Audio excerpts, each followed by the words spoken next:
Esse é mais um programa Anatomia do Poder, que vai ao ar dos lares brasileiros de todos os estados do Brasil e do Distrito Federal há 13 anos.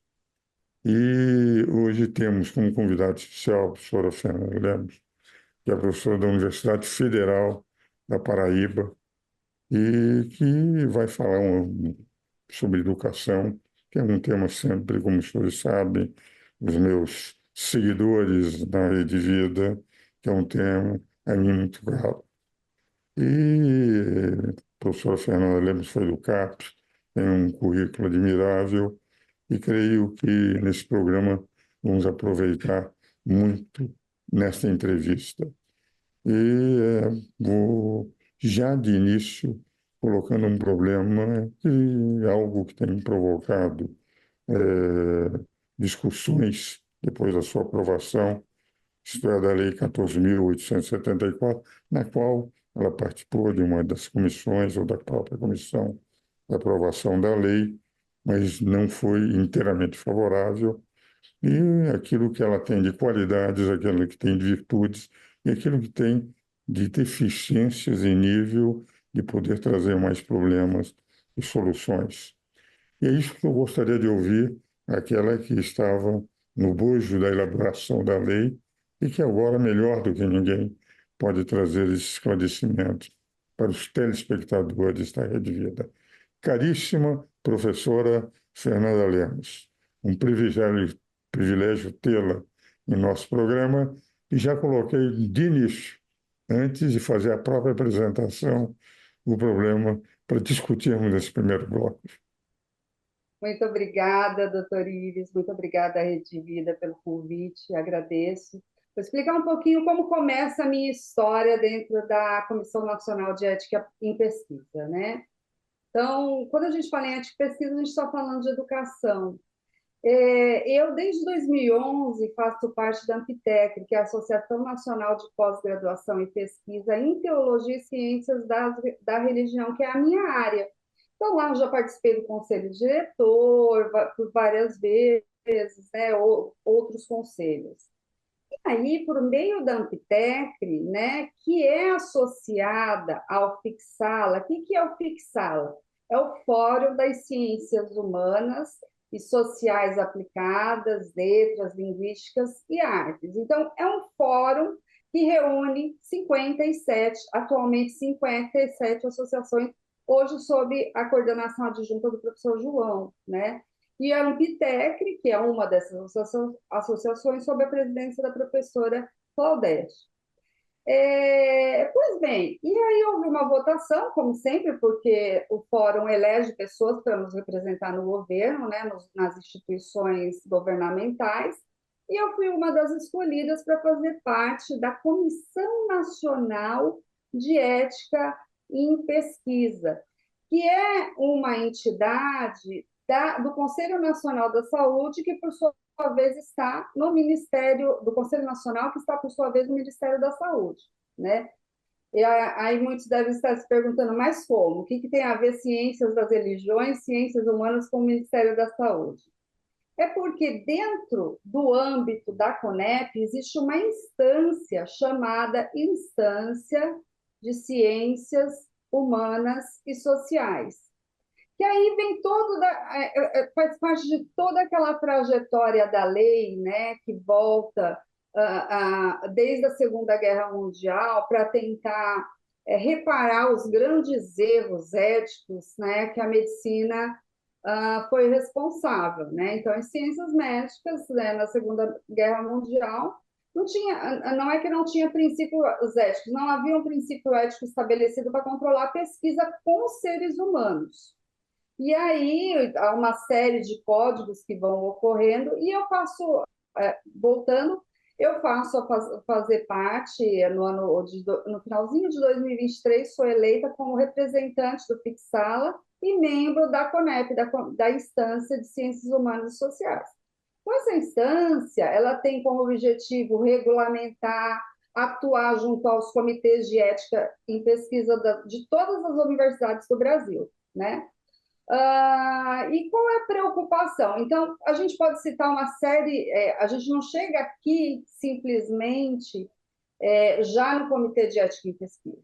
A gente vai ter vários códigos, como o Código de Nuremberg, a Declaração Universal dos Direitos Humanos, que o senhor conhece muito melhor do que eu, né? Depois a Declaração de Helsinki, né? A proposta da OMS para diretrizes internacionais para a ética em pesquisa, principalmente das bioéticas, né? Aí só em 1988 é que a gente vai ter na Constituição Federal uma preocupação pela primeira vez, uma norma regulamentar, né, sobre a pessoa humana, sobre a condição da pessoa humana. E aí, com essa resolução, em 1900, aproximadamente 1996, que se institui a CONEP, que é a Comissão Nacional de Ética e Pesquisa, mas sob o Ministério da Saúde, sob a autoridade do Ministério da Saúde, do Conselho Nacional de Saúde, né? E uma das obrigatoriedades seria que essa instância, a instância ainda não existe nesse momento, existe a CONEP, né? Uma das obrigatoriedades é que houvesse pessoas das humanidades para tentar entender como funciona a pesquisa médica. E aí, a CONEP começa suas atividades após a Constituição de 88, em 97, né? Ela começa a regulamentar pesquisa. Primeiro, começa regulamentando pesquisas coordenadas no exterior com cooperação estrangeira. Depois, cria-se o CISNEP, que era um sistema para a gente acessar, um Sistema Nacional de Informação sobre Ética em Pesquisa envolvendo seres humanos, né? E aí vai tendo um progresso, né? Vai tramitando, quando em 2005 se decide por... até eu lembro que em 2004, o senhor vai lembrar também melhor que eu, dada a sua memória riquíssima, né? Que em 2004 era aquele momento do genoma humano, então tem que se pensar uma lei para controlar a genética humana, tal, né?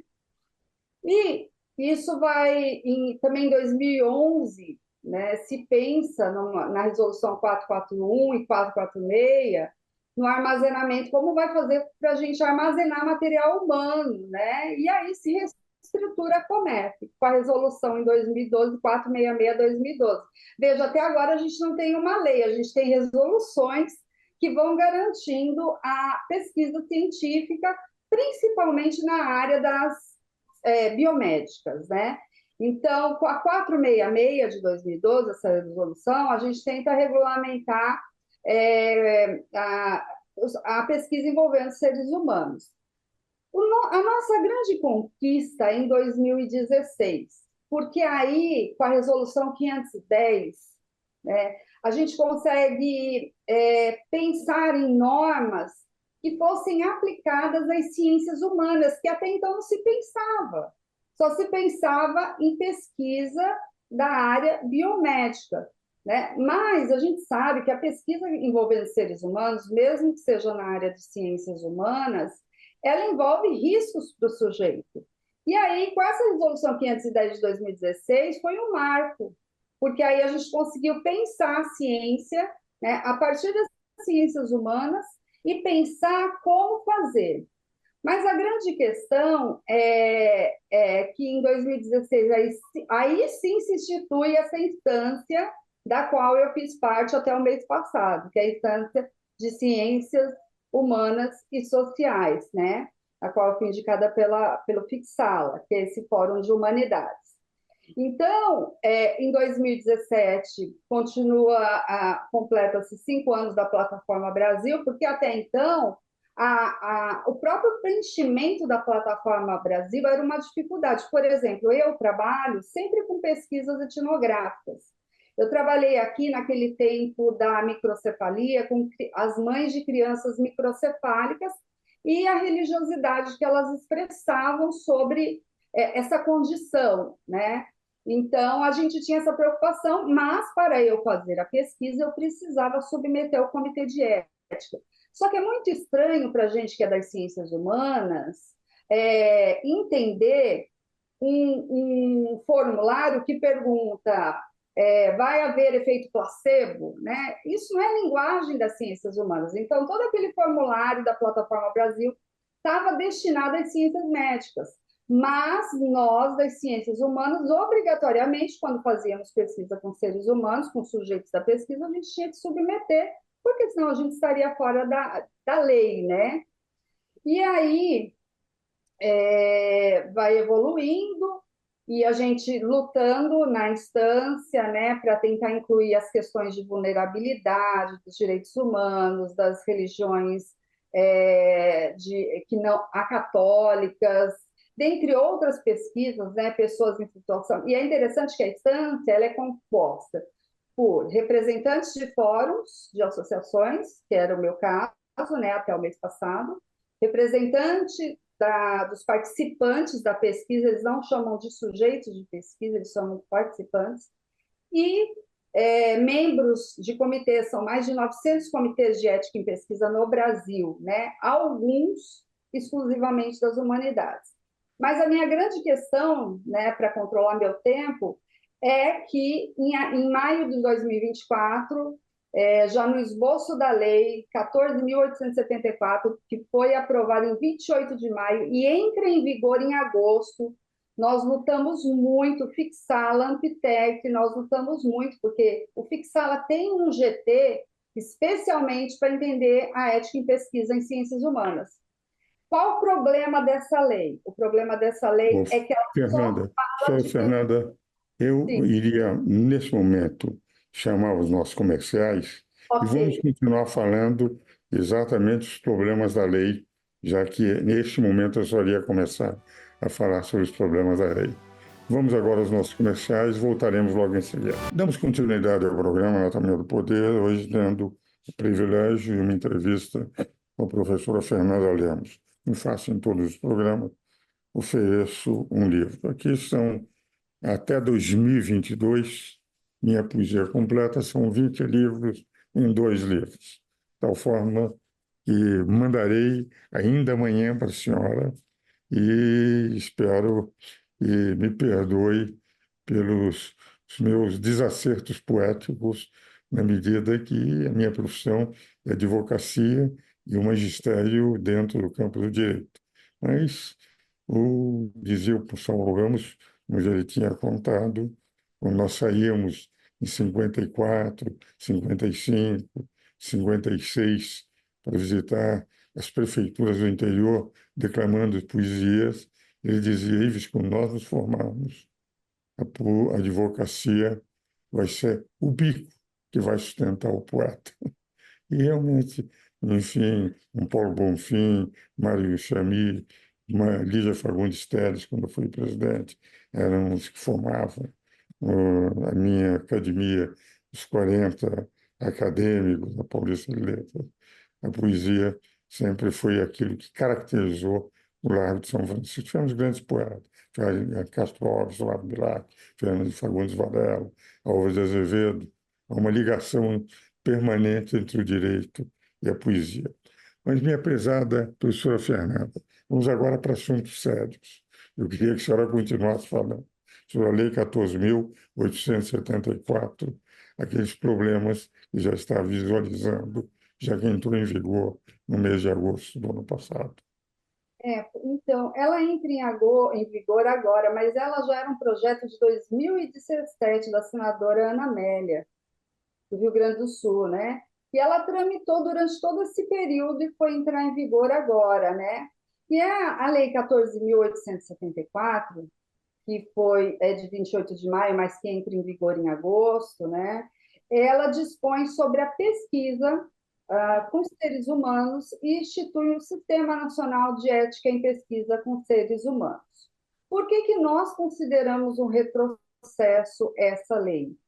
Porque toda a lei é destinada à pesquisa biomédica, à pesquisa clínica. É interessante que a primeira, quando a ementa original da lei, do decreto era dispõe sobre a pesquisa clínica com seres humanos e institui o Sistema Nacional. Aí depois ficou, dispõe sobre a pesquisa com seres humanos. Porque nós, das ciências humanas, nós não fazemos pesquisa clínica.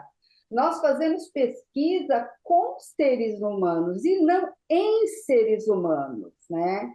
Então, isso tem que ficar muito claro. Por isso que para a gente é um retrocesso. A gente lutou bastante durante esse tempo, antes que a lei passasse a vigorar, né? Procuramos, o senhor sabe melhor do que eu como as coisas funcionam em Brasília, né? Brasília tem uma dinâmica própria, tem vida própria, né? Então, entre idas e vindas, a gente não conseguiu avançar muito, né? A gente não sabe quais interesses, né, tem por trás disso, mas fato é que é interessante porque nós estamos, veja, eu como cientista social da religião que sou, eu não posso dizer, quando eu for fazer uma pesquisa etnográfica, uma pesquisa de campo, que eu não quero submeter a um comitê de ética em pesquisa da minha universidade. Eu não tenho esse direito. Por quê? Porque existe uma lei que dispõe sobre isso. Mas essa lei e até o seu sistema, né, não nos contempla, não contempla os cientistas sociais das humanidades, os cientistas das humanidades e os sociais. Então, qual é o retrocesso da gente? De uma lei gigantesca com mais de 63 artigos, né? Claro, existem leis maiores, mas de uma lei que rege com mais de 60, apenas somos citados as humanidades no artigo 63. Só ali nós somos citados, e ali se fala que todas as dispõe, que ali se dispõe a pesquisas com cientistas, trabalho com seres humanos e com as humanidades, né? E aí que elas na verdade, para a gente há uma ausência de regulamentação, porque nós só somos citados, mas não fala como nós devemos fazer. Então, há uma ausência de regulamentação para as humanidades, né? O que nos causa incerteza, insegurança, né, dentro das pesquisas das humanidades, né? E até incerteza com relação à natureza jurídica, porque nós somos obrigados a nos submeter a ela, mas ela não nos contempla, né? E aí é interessante, porque numa das reuniões, não vou citar nomes, numa das reuniões eu questionei uma das coordenadoras e eu disse, olha, tá bom, nós temos uma lei com mais de 63 artigos, nós estamos no... Nosso artigo é o antepenúltimo, é onde nos citam as humanidades, né? E o que que a gente faz? O que que eu vou falar para a minha associação? O que que eu vou falar para o meu fórum de humanidades que contempla antropologia, filosofia, né, todas as humanidades? E ela disse, não, vocês tentam fazer um limão com isso, né? E aí a pessoa disse para mim, e eu disse, como eu vou fazer um limão sendo que não somos contemplados? Então, isso é um retrocesso para a gente. A gente precisaria ser contemplado, porque havia também uma promessa que nós teríamos uma plataforma que contemplaria as especificidades das ciências humanas. E nós não conseguimos. Então, agora o que vale. E logo depois de agosto, quando sai a aprovação dessa lei, né? Aliás, quando ela é publicada no Diário Oficial, em agosto, os comitês de ética em pesquisa do Brasil inteiro recebem uma circular informando o seguinte: a pesquisa com seres humanos, ela continua sendo, a instância continua existindo, mas qualquer resolução anterior que não contemple a Lei 14.854, ela será revogada. Ou seja, tudo aquilo que a gente lutou, né, na 510, em 2016, aquilo que a gente vem lutando para instituir, tentar mudar a plataforma Brasil, ter uma cara mais humana, né, a gente não conseguiu. Então, parece, professor Ives, que a gente começa com uma ética em pesquisa, um ensino de ética, uma ética em pesquisa preocupada com a biomédica, no seu desenvolvimento, desde aquelas primeiras leis dos direitos humanos, pós-Segunda Guerra, e continua. E nós, da humanidade, somos obrigados a nos submeter a ela, mas ela não nos contempla porque só fala de pesquisa clínica. E nós não fazemos pesquisa clínica, né? Nós fazemos pesquisa, gente, com o sujeito da pesquisa. E se eu aprovo ou não a ética em pesquisa, eu acho super necessária, justamente por esses erros que a humanidade cometeu, né, com relação aos direitos humanos. Então, ela é fundamental. Mas é fundamental que ela seja regulamentada, como foi na Resolução 510 de 2016, de forma que contribua para o sujeito da pesquisa. Aí eu me pergunto, sempre me pergunto, né, será que estão mesmo interessados com os sujeitos da pesquisa, né, ou há outros interesses aí, né, eu não sei. Professora Fernanda, será que, na verdade, uma das características, quando nós temos, digamos, uma linha que é interessante, uma característica dos regimes socialistas, é, de rigor, eles pensam que têm a verdade. Eles consideram democrático que todo mundo pense rigorosamente igual a eles, e não que a democracia é um diálogo de decisões e de teses opostas. Isso dificulta muito, porque quando eles falam em direitos humanos, eu tenho enfrentado isso no campo do direito, repetidas vezes, o deles é absoluto, é democrático quem concordar conosco. Quem não concordar não é democrático. Eles não examinam se os argumentos são mais poderosos do outro lado. Sequer examinam. E isso dificulta, eu tenho a impressão que isso que a senhora acaba de expor demonstra bem essa linha de um pensamento absoluto e questionável, e todos aqueles que não cumprirem não estão entendendo o valor da lei, quando, na verdade, o que a senhora demonstra é algo que precisaria uma reflexão maior. Isso daí, meus telespectadores, nossos telespectadores, matéria que precisa ser examinada pelos especialistas, muito bem colocado. Mas eu não quero interromper, porque ainda temos 2 minutos que eu queria que a senhora aproveitasse para continuar falando. Eu acho que é esse o caminho, né? Se a gente, o democrático é o concordado, né? É, por exemplo, na instância, exige-se que tenha a representação da população, a questão dos povos tradicionais, a representatividade, nós não tínhamos. A lei exige que tenha a representatividade dos sujeitos da pesquisa, mas os sujeitos da pesquisa que representavam eram sujeitos ligados à questão biomédica, né, a questão do SUS, principalmente, né? Então, eu acho que há muita coisa a ser revista, a gente ainda está tentando, a lei está posta, está dada, a gente não tem mais como mexer, a gente está tentando alguns recursos para tentar um comitê, né, um grupo de trabalho dentro do Fixala trabalhando, tentando, mas a gente já tenta antes da instituição da lei, né, então a gente sabe a dificuldade que é. E o mais importante é a gente saber que existem alguns países, por exemplo, que as ciências humanas não necessariamente precisam se submeter a uma entidade governamental para fazer pesquisa, Ah, né? Mas as ah, biomédicas, sim, isso hum, tranquilo. Eu não estou dizendo que a gente não precisa se submeter, porque realmente algumas atrocidades foram cometidas e até dentro das ciências humanas. Mas a nossa grande preocupação é o retrocesso, porque quando, em 2016, a gente avança com a Resolução 510, que institui a instância de ciências humanas e sociais, né? A gente fala, bom, agora vai, né? E aí vem uma lei com força de lei, né? Causa um retrocesso a tudo que a né? gente Nós conquistou. temos que nós vamos ter que continuar discutindo esse problema e levantar o problema até para uma eventual reformulação no Congresso Nacional.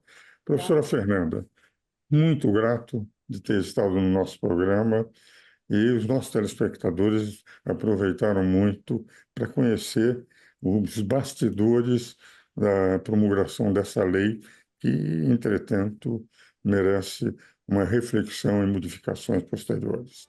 E os meus telespectadores, eu os aguardo novamente no próximo dia.